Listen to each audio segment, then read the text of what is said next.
Welcome into the Centennial Sports Tokyo 2020 Paralympic Podcast. Carn O'Neil joining alongside me, Wade Zanchetta. We're here to talk about how Canada's done so far, what they've been able to accomplish, who has done the most damage to our medal count, some teams that fell short, and what we can look forward to for the remainder of these Paralympics. So Connor, how's it going today? Not bad at all. A lot of late nights watching some great athletes compete. But when you're watching these athletes compete at the level they are, it makes the late nights seem like, mid-afternoons because you're so excited jumping off the couch. I've loved watching these Paralympics so far. So it's been a wild ride. We're not done yet, and we have a lot to talk about today. So as we've seen, I guess, day 8, day 9 go by in the Paralympic world over in Tokyo. What has been the most interesting sport that you've seen, and let our listeners know what's kind of different about it? Yeah, there has been, I don't know, like it's hard to pick just one because there's so many sports. I mean, obviously I was very much looking forward to the wheelchair basketball performances, which we'll get to. Wheelchair rugby as well has been incredibly exciting. Goalball, I know we're going to get to that one. Goalball has just been outstanding. The swimming events and the track events are always so much fun to watch, but one of the events that I've found myself really drawn to is long jump, especially long jump with some of the athletes that might be, visually impaired. We see it on the track where they have a guide running with them and they're out there running and they don't have a guide. So, just to have that innate sense to get your start, get to your placement, find the board, and then take off, to me has been incredible. It speaks to, all the training that goes into these Paralympics and just the athletic ability of these athletes on the field. And yeah, when you talk about some of the impairments, I mean, they're broken up into different classes so that you're kind of paired with a similar level of disability across all boards, but that doesn't take away from the competition that it brings to the match. So before we look at going forward in the Paralympics, we've had some great performances, but one of the sports I've looked at is goalball. Goalball, for people that don't know, is a sport. It's incredible, first off. Sorry to cut you off. Oh, my goodness. But with the sport, you have to be dead silent because it is for visually impaired people. And if you're not fully blind, everyone has a mask that you can't even touch to wipe sweat from underneath your nose. The whole idea with goalball is a net the duration of the floor and a ball filled with bells on the inside so that the athletes competing have to locate the ball and where it's going on the floor based off the sound and the bells ringing. And other teams are whipping it as hard as they can, aiming it at the net. And the sport gets extremely intense. And I've loved watching it because you almost feel like you have to be quiet while watching it, because even though we're not live at the event, we're still sitting here going, oh my God, like we have to be quiet. So they're able to hear it too. Well, we were watching. It's funny you say that because when we were watching it, we were watching it at TV, like side by side. And yeah, you're right. We were sitting there whispering to each other while the game was going on. And at one point we just turned and looked at each other and we're like, this is on live TV. What are we doing? What are we doing whispering to each other here? But you're right. You just get so into it. And the atmosphere of the stadium is so intense and so quiet that you feel like as a viewer, you then also have to be quiet, regardless of, whether you're watching it in Kingston, in Toronto, in Edmonton, in Tokyo. Like you just feel like you have to be quiet when you're watching the sport, regardless of whether you're in the stands or not.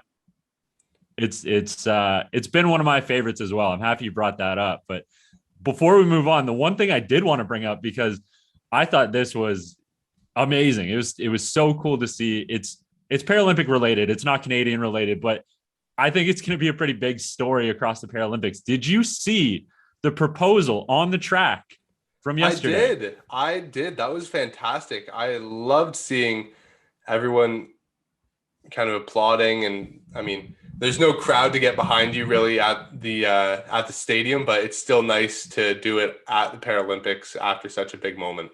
I was applauding on Twitter a little bit. I mean, I saw the tweet and I was like, yeah, that's awesome. But yeah, no, it just, it shows the power of the games, and, their ability to bring people together. But I thought that was an incredible moment. I know it's not a Canadian moment, but nonetheless, it is one of these many moments from the games that will be remembered. So, let's move on and talk about some of our top performers here in Canada, because there has been a lot to talk about, a lot of medals.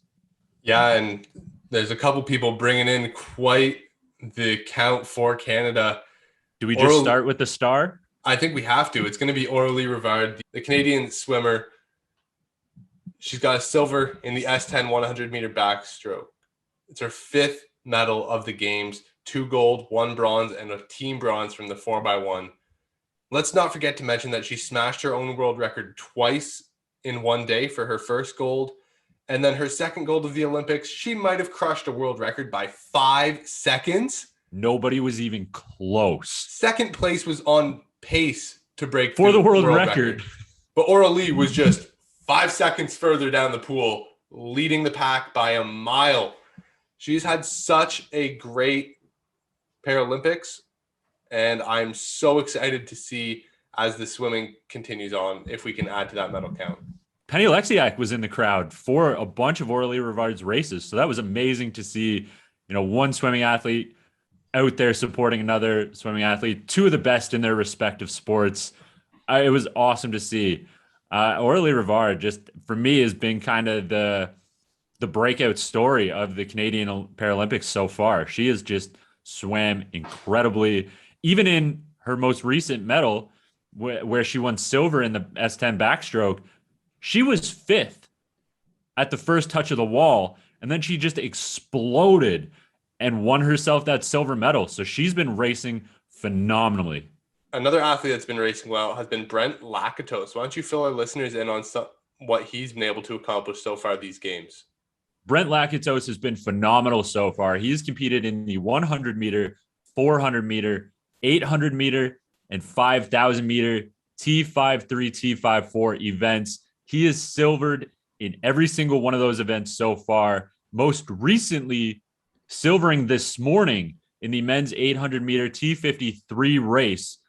And he is the world record holder, the current world record holder in the men's 800-meter event with a time of 1 minute and 31.69 seconds. So he didn't get the gold this time around, but he still is the record holder in that category. Brent Lacitos has just been incredible to watch throughout these Paralympics. And he's another one of these athletes that every time he's on the line, I am out of my seat waiting to see what he can do.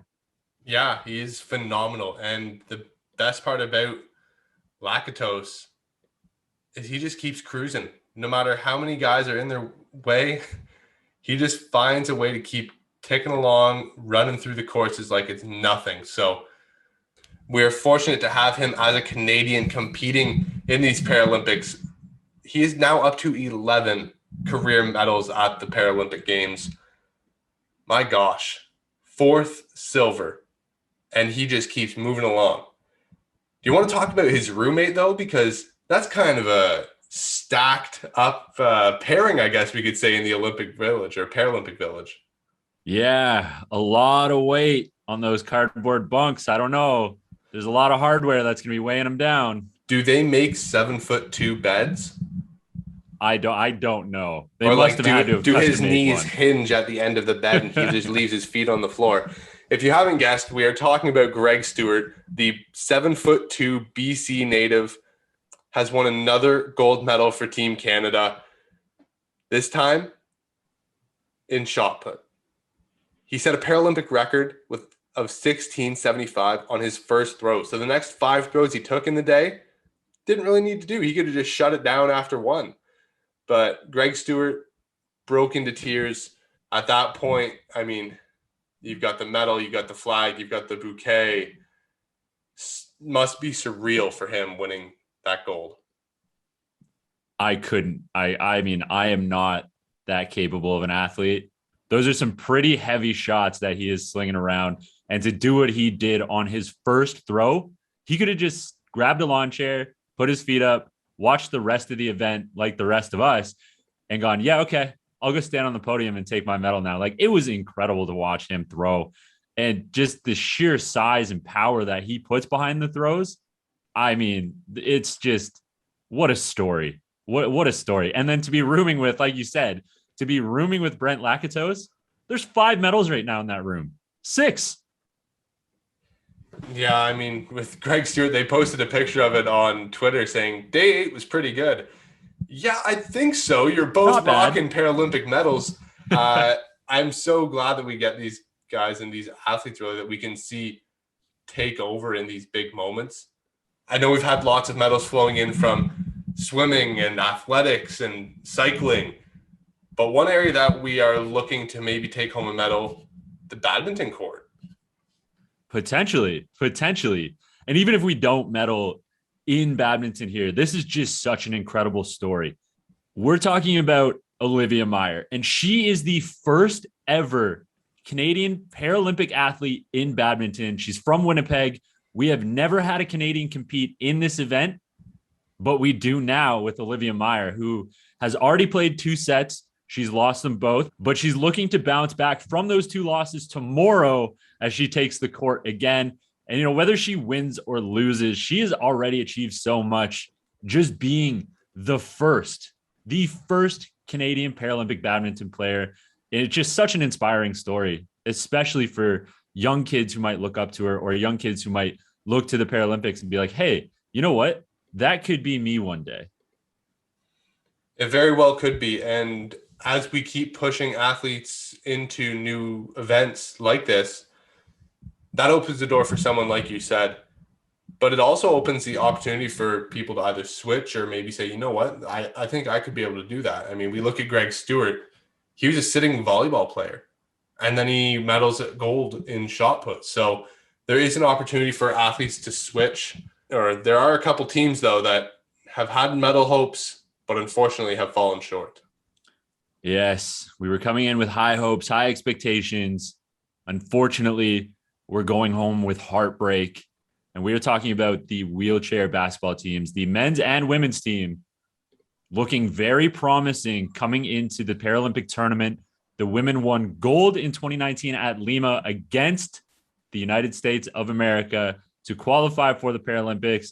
They get to the Paralympics, and through the preliminary round of the Paralympics, Wade, I don't know about you, but am I correct in saying that they were on an absolute tear? The women were indeed on fire. But unfortunately, that came to a close once they hit the medal round. Unfortunately, against that same team that they won gold against in Lima, they dropped their match to the Americans, eliminating them from medal hopes. Nonetheless, it was a great tournament from the women. You know, stars like Erin Young, who made her debut at this tournament, looked incredible. Katie Dandino does what she does. She just gets points. She had a triple-double through the tournament. I mean, as much as we are disappointed and sad by the outcome and for these women, I think there's a lot to look forward to. This is a young team with a lot of great players. And one specific player, I'm really looking forward to seeing Erin Young in the future with this team, because I think she could one day take that veteran leadership over from Katie Dandino. And when we look at the ability for Dandino and Erin Young, the team was very well-rounded. They had a lot of bench support as well with Tara Lanes. But when it came time, what ended up being their final toll against the U.S.? They just couldn't do what they've been able to do all tournament. And that is, you know, you always hear basketball is a game of runs. They couldn't go on the run that they needed to. They were bricking some shots where they normally would have expected to make them. Things just weren't going their way in that game. And it's sports. That's what happens. Sometimes you're just the team that catches the bad breaks. They didn't play their best game against the Americans, and I think they really needed to. They came off a loss against Germany as well just before going into the quarterfinal match. They were fired up after the loss. They thought it was a good thing that they were going to come back in, get a win. The Americans played a heck of a game, and the Canadians just, you know, they missed some where they needed them. And what about the men's side? I mean, we saw them squeak into the quarterfinal. They just made it the 4th seed out of Group A, and then they faced the defending world champions in the Great British. What happened to them? Paint. That has been the Canadian strength the entire tournament, headlined by your guy, Patrick Anderson, and Nick Gonchin, who had an incredible tournament throughout. They led. They were 4 and 5 in tournament scoring. Gonchin was one of the best 3-point shooters in the tournament. Patrick Anderson, one of the best free throw shooters in the tournament as well. And the Canadian team's attack was in the paint. They were the best shooting the ball in the paint. However, against the Brits, they had known that coming into the game. They did not let the Canadians get inside where they were comfortable. They forced them to take long-range shots. And then you end up with a 24-9 fourth quarter because they were forcing the Canadians into zones where they didn't feel comfortable shooting, but had to take those shots because nothing was open down low. They couldn't dominate the low block like they had been used to doing through the tournament. It just didn't go their way. And Nick Gonchin from range wasn't there. As a team, they were 1 for 11 shooting from behind the 3-point line. They could not get the ball to go in the basket. Seemingly had a lid on it in that final game. And they stuck with the defending champions through 3 quarters, but with the lack of a true second scoring option, I mean, we saw Gaz Chowdhury of Britain. He had 2 other guys get up over 15 points, and for them to have such balanced scoring, Canada really didn't. It was Patrick Anderson and a bunch of guys below 10. So now that they have to kind of look at life without Patrick Anderson, it seems. Where can they turn? Will they turn to Nick Gonchin, or will they just kind of rebuild from scratch? I think it's going to have to be Nick Gonchin. When you look at what he did through this tournament outside of Patrick Anderson, he was their best player. Against Turkey, he had that incredible triple-double. He was sinking the ball all over the place from long range. I believe he ended that game with 33 points. I do think that Nick Gonchin is the future of the Canadian wheelchair basketball team. But like you said, they're going to have to find pieces around him because if Patrick Anderson leaves, who is the 1B to the 1A that is Nick Gonchin now? And hopefully they have a young guy start to step up in the next couple of years. And as we look at the last couple days of the Tokyo Paralympics, Connor, what are you looking forward to the most? Yeah, well, there's still some Canadians competing. I'm looking forward to the canoe and kayak sprint events. There are 3 Canadians competing in those events in the semifinal events coming up. They will be looking to push the final. It's going to be tough. Only the top gets into the final from each heat. So there's a lot of heat on these Canadians, not to make a bad pun, but I just did. But I will be looking forward to watching the canoe sprint events. Always incredibly entertaining to watch that, especially as they start to get into those simulated white waters as well. Always a challenge. I'm really looking forward to those events. Wade, how about yourself? We are drawing to the close of the men's sitting volleyball. So that one will be one to watch. But the women, the Canadian women, nonetheless, currently getting ready for the semifinals. That's going to be Friday at 7 in the morning Canadian time, so 7:30 Eastern. They're taking on China with a chance to go into the medal rounds. I'm excited to watch them. They're going to finish out that tournament on the 5th, so Sunday. It'll be Saturday evening in Eastern time when that gold medal goes. So hopefully we can see some Canadians sneaking their ways into the gold medal match. And I think that closes out our Tokyo 2020 Paralympic podcast here for Centennial Sports. A lot of action still left to play. We're super excited to be watching it. Hope you guys enjoyed listening to us. Go Canada.